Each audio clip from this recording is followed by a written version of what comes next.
Pozdravljeni, moje ime je Nataša Toplak, sem molekularna biologinja, biotehnologinja. Doktorat sem naredila iz ugotavljanja genetskih mehanizmov pri krompirju na okužbo z krompirjevim virusom na Nacionalnem inštitutu za biologijo. Zdaj pa že kot 19 let delam kot podpora uporabnikom ter zadnjih 5 na podjetju Omega in zadnjih 5 let kot predavateljica mikrobiologije na Alma Mater Europaea. Jaz bi vam danes predstavila razvoj diagnostičnih testov za dokazovanje aktualnega virusa SARS-CoV-2. Pa bi začela kar z tematiko, kaj je v bistvu sploh živo. Živi smo ljudje, živi so gozdovi, po katerih se sprehajamo, žive so rože, katere občudujemo, in žive so najmanjše živali do največjih, žive so gobe, katere nabiramo, živ je tudi plesniv sir, ki ga uživamo, in živ je tudi jogurt, ki ga pojemo.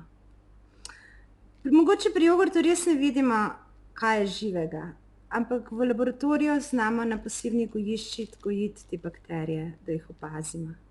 Obstaja pa tudi del narave, kateri je med živim in neživim svetom. In temu delu rečemo virusi. Imajo nukleinsko kislino, katera je značilna živih organizmov, ki nosi njihov genetski kod, hkrati pa nimajo mehanizma, s katerim bi se pomnoževali, in zato potrebujejo nujno gostiteljsko celico.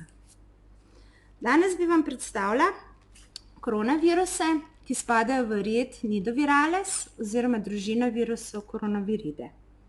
Njihovo ime izhaja iz njihove slike, ki so jo upravili leta 1975 z elektronskim mikroskopom, in dejansko vidimo, da izgledajo kot korone, v bistvu sončeve korone. Odkrili so jih v 60 letih, ugotovilo se je, da okužujejo tako živali kot človeka. Ločimo 4 osnovne skupine koronavirusov. To so alfa, beta, gama in delta. Za človeka pa je pomembno 7 koronavirusov. To so 4, ki okužujejo samo človeka in sicer povzročajo prehlade v zimskem času in smo se nekako verjetno že vsi soočili z njimi. Naslednji 3 so pa koronavirusi, ki so imenovani zoonoze in se prenašajo iz živali na človeka. Tukaj poznamo 3. To je SARS, katerega smo odkrili leta 2002 in povzroča sindrom akutne respiratorne stiske. Njegov izvor je netopir z vmesnim prenašalcem in je povzročal v bistvu smrtnost do 10% med humano populacijo. Naslednji v bistvu med okuženimi. Naslednji je MERS-CoV, kateri je povzročitelj bolezni bližje vzhodni respiratorni sindrom. Ta virus se je prinesel iz udomačene kamele na ljudi in njegova smrtnost je bila okrog 30% med okuženo populacijo. Zadnji je pa leta 2019 odkrit SARS-CoV-2, povzročitelj koronavirus bolezni, imenovane COVID-19. Kaj dejansko vemo o koronavirusu? Koronavirusi spadajo med srednje velike viruse, njihov premer je od 100 do 140 nanometrov in skupaj z korono, torej z temi izrastki, še dodatnih 20 nanometrov. Spadajo v skupino RNA virusov. Njihov genetski kod je RNA molekula, je pozitivno usmerjena enovijačna molekula, katera je dolga okrog 30 kilobaz. Obdaja ga lipidna ovojnica, kar pomeni, v sredici virusa leži njegova RNA molekula, okrog je lipidna ovojnica in izven lipidne ovojnice so dodani glikoproteini. Če pogledamo genom samega virusa, torej njegovo genetsko informacijo, je to molekula RNA, je dolga okrog 30.000 baznih parov in kodira več virusnih proteinov.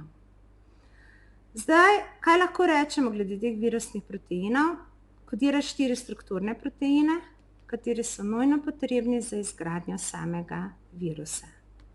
Ko so primerjali tole genetsko informacijo oziroma nukleotidno zaporedje SARS-CoV-2 z ostalimi virusi, so dejansko ugotovili, da je zelo podoben koronavirusu SARS in od tod izvira tudi njegovo ime SARS-CoV-2 in se je preimenoval iz predhodno določenega imena, kot je bilo 2019 CoV. Torej, kako delujejo koronavirusi v celici? Tukaj imam primer, kako izgleda pomnoževanje koronavirusa v gostiteljevi celici. In sicer virus pride v telo in na primer pri človeku okuži celice zgornjega dihalnega trakta in sicer s pomočjo svojih spike proteinov, to so proteini, tile špiki, s katerimi se veže na specifične receptorje na gostiteljevi celici. Določili smo, da so v bistvu ti receptorji AC2 in so enaki, kakor je pri SARS-u. Zato se je predvidela, da bi tudi cepivo, ki je za SARS, bi naj delovalo na njega, ampak žal ni tako.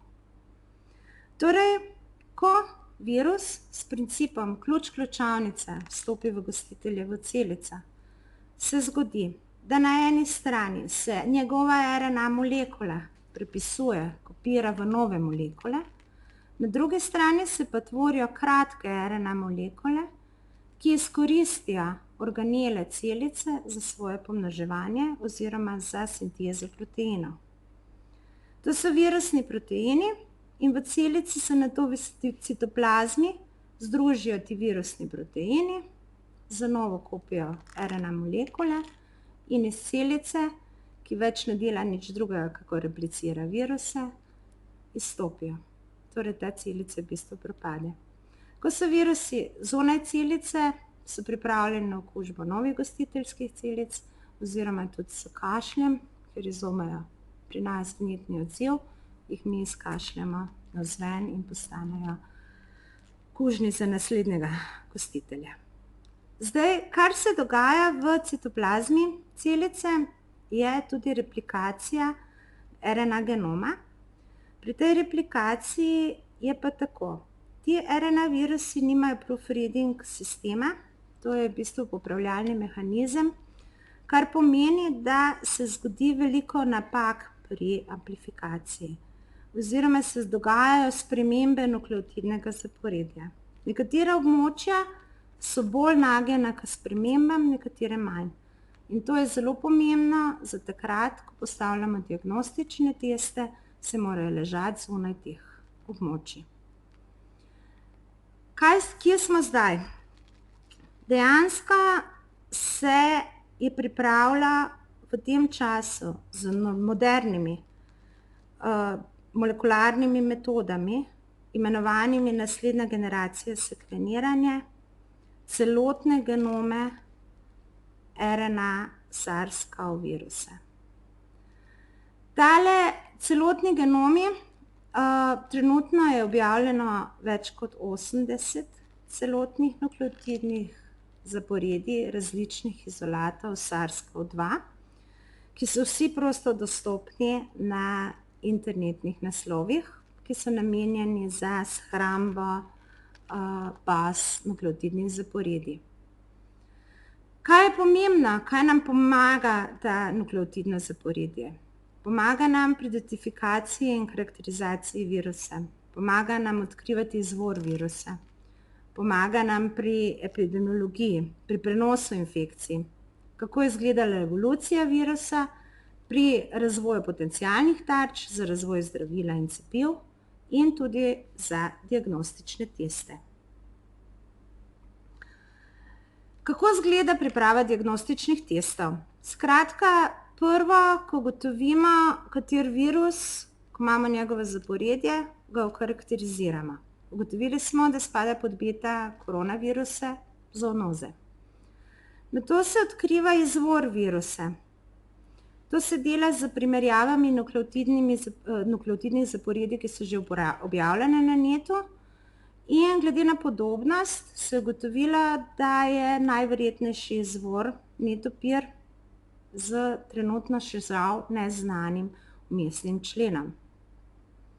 Sledi epidemiologija. Glede na frekvenco pojavljanja teh sprememb znotraj nukleotidnega zaporedja, se ugotavlja, da je do preskoka prišlo nekje med novembra oziroma decembra. To pomeni, da dejansko v teh nukleotidnih zaporedjih še ni toliko mutacij. Ampak so tudi novejše študije dokazale, da se je ta virus pojavljal že neodvisno od Kitajske tudi drugje, pač z drugimi mutacijami, in to pomeni, da je verjetno že krožil v populaciji, ampak ne z tako hudimi posledicami, kot jih ima zdaj. Ko imamo celotno zaporedje, torej genoma, lahko tudi ugotavljamo tarče za razvoj zdravil in cepiv. Kot sem že omenila, SARS cepivo v bistvu tukaj ne deluje. Je pa tudi še nekaj pomembno, da ugotavljamo, da razvijamo diagnostične metode. Diagnostične metode oziroma testi v laboratoriju morajo biti hitri, natančni, občutljivi in specifični. In tukaj smo se odločili, v bistvu so se odločili za najhitrejšo metodo, ki se uporablja v diagnostičnih laboratorijih, to je verižna reakcija s polimerazo v realnem času ali kvantitativna verižna reakcija s polimerazo. Skratka, razvoj je izgledal tako, po pripravi vseh možnih izolatov, torej genomov, so jih primerjali med sabo, poiskali konzervativna zaporedja, to pomeni ohranjena zaporedja, ki se niso spreminjala ne glede na to, kako se je potekala amplifikacija oziroma pomnoževanje v celici. In na ta način se je naredilo več detekcijskih mest, kot so znotraj celotnega genoma. V bistvu se izognemo mestom, ki so bili nagnjeni spremembi oziroma mutacijam. Kako pa izgleda ta celotni potek diagnostičnih testov? Prvo imamo vzorčenje. Vzorčenje pomeni, da se vzame bris. Bris se vzame na posebne palčke, to niso navadne palčke, so posebej pripravljene, preparirane z reagenti, kateri omogočajo stabilizacijo tega virusa, da lahko dokažemo, da je dejansko res neka oseba okužena. Ponavadi se vzame nazofaringealni bris, nosni spirek ali pa bronhoalveolarni bris. Po transportu teh palčk v diagnostičnem laboratoriju sledi izolacija nukleinskih kislin. Tukaj je izolacija virusne RNA. To so zelo specifični, zelo dragi reagenti, kateri morajo razbiti ovojnico samega virusa, hkrati sprostiti RNA, očistiti proteine in dejansko pripraviti RNA molekulo za nadaljnje raziskave, da ne bo blokirala oziroma inhibirala ostalih reakcij. Sledi test v inštrumentu, kjer se izvaja verižna reakcija s polimerazo v realnem času. To je tehnika, ki je že 20 let v molekularni biologiji in je osnovana na verižni reakciji s polimerazo. Je pa tako, da tekom reakcije pride do pomnoževanja torej specifičnih tarčnih odsekov v teh nukleotidnih zaporedjih s pomočjo encima polimeraze. In sicer te dele odberemo z kratkimi oligonukleotidnimi začetki in z posebnim ciklanjem dosežemo amplifikacijo oziroma pomnoževanje teh specifičnih delov. Pri tehniki v polimerazi v realnem času pa dodamo še fluorescentna barvila in s pomočjo tega fluorescentnega barvila lahko tekom reakcije spremljamo nastanek oziroma pozitiven oziroma negativen rezultat. Torej, celotni ta proces detekcije od že zdobljenega vzorca dejansko traja nekako 3 ure do rezultata, ki je pozitiven ali pa negativen. Torej, v tem času, ko smo zdaj, si želimo čim več negativnih rezultatov. Zato vam jaz toplo polagam na srce, da zdaj trenutno sledimo tem pravilom, ki veljajo o pravilni higieni kašlja, na smetih za umivanje rok in v bistvu distanci ter samoizolaciji. Da kakor je rekel včeraj gospod profesor Tomažič, kolikor bo posameznik odgovoren, toliko bo ranljiva družba. Tako da bi jaz prosila, da zdaj zdržimo v tem času, da se bomo potem lahko vsi skupaj veselili na stvareh, ki nam veliko pomenijo.